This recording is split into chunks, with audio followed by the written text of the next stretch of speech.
So Tim and Claire, what is some of the early symptoms that you guys are seeing based on the data in the app?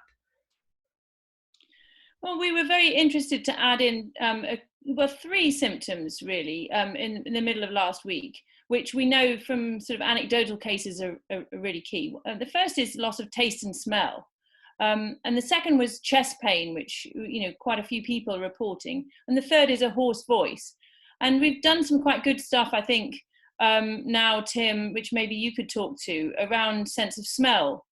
It appears we've got now quite a lot of individuals in the symptom trackers who have actually been tested, and of them, a good number now, you know, nearly 2,000 are positive. Have said they've had a positive test. So using that smaller data set, we can see that loss of sense of smell and taste seems to be a really important symptom. Yeah, so when you look at this, obviously, you know, there are obviously limitations of basing the diagnosis on self-reports, but we hope we can get around that really by the sheer scale of what we're doing and the hundreds of thousands of people that are applying in each category to see if they make sense from a pathological or clinical point of view, rather than just sporadic areas where there might be a bit of anxiety or a bit of seasonal allergy or any other kind of thing going on. But we are seeing these clear patterns. Fatigue is by far the strongest common denominator here, and there are about 10% of people who really are so fatigued they just can't get out of bed. It's like me on Monday mornings. And the other one is these fevers that the standard definition is actually quite common on the NHS website, the fever or persistent cough. But most of that is made up by persistent cough rather than fever. And it turns out that actually fever across the country, according to our latest data, is only around, is less than 5% of the population. And so it's actually rarer than that. So I don't know if you've lost the screen at the moment or not, you can see it. But the other ones that Claire was mentioning are these chest pain, which wasn't on the classical list as important. Hoarse voice, again, quite a common recent observation by clinicians that this is the case, and may have no other symptoms at all, just, you know, losing a bit of smell and your voice is hoarse. We think this is a pretty good indicator of what's going on because they're quite specific. Things like fatigue is not very specific, nor is often shortness of breath, but these others are more. And in the elderly, you're getting confusion.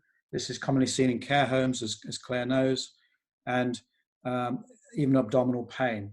So we're putting these things together so that we can actually get algorithms to work out which are the key ones. But for the moment, we think the most exciting stuff going on is tracking the lack of smell and taste, which seems very specific to this virus, and is very strongly related to being seropositive. So it may be a better indicator than fever of actually having COVID, which is intriguing and could have big health implications as well. Are you looking at which symptoms tend to go together, which is what we're discussing now, and the relative timing? And I think on the relative timing, we need more data over a longer period of time to understand, you know, what symptoms occur as and when. Tim, I'm happy for you to chat more about that. Yes, at the moment we're just getting a snapshot. We haven't analysed our longitudinal data yet because what we want to see is which of these early symptoms are predictive of people who end up in hospital, for example, or which are predictive of people who have very mild outcomes and really, you know, can get back to normal activities very, very quickly. And our data isn't dense enough at the moment to tell us those things, but it is certainly telling us and allowing us to tell clinicians that they should be really alerted to these particular features of the condition and not ignore it as something unrelated, because clearly they are clustering together in ways that would suggest they're real rather than just random events. Could different strains be occurring in different parts of the country? For example, why coughs are seen more frequently in Cornwall versus other parts of the country? And it might be interesting to talk about viral load. Yeah, they're different questions. So we'll handle.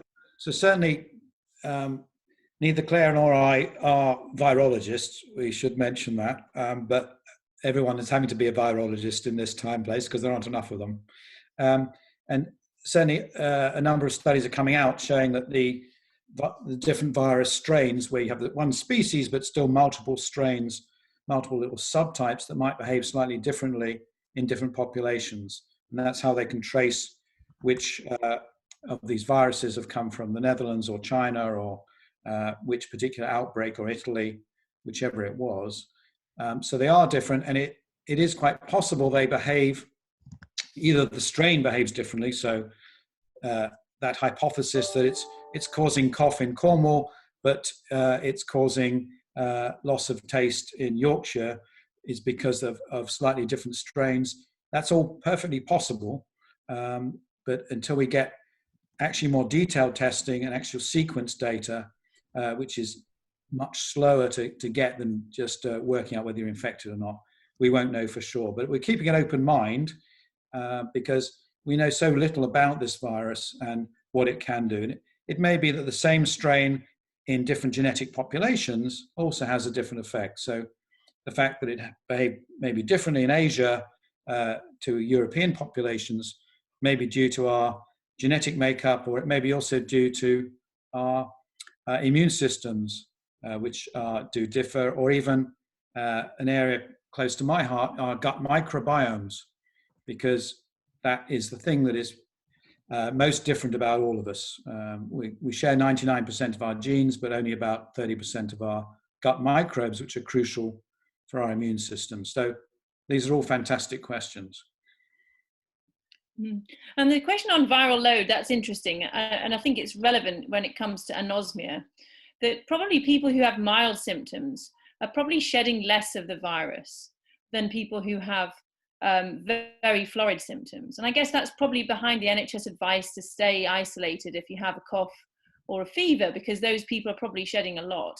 But I guess our interest in the milder symptoms is because those people are people who have just as not anosmia, a bit of a hoarse voice, might still be going out and going to the shops and so on. And even though they may have a less viral load, if they're going about around the place much more, they potentially are important spreaders at the moment.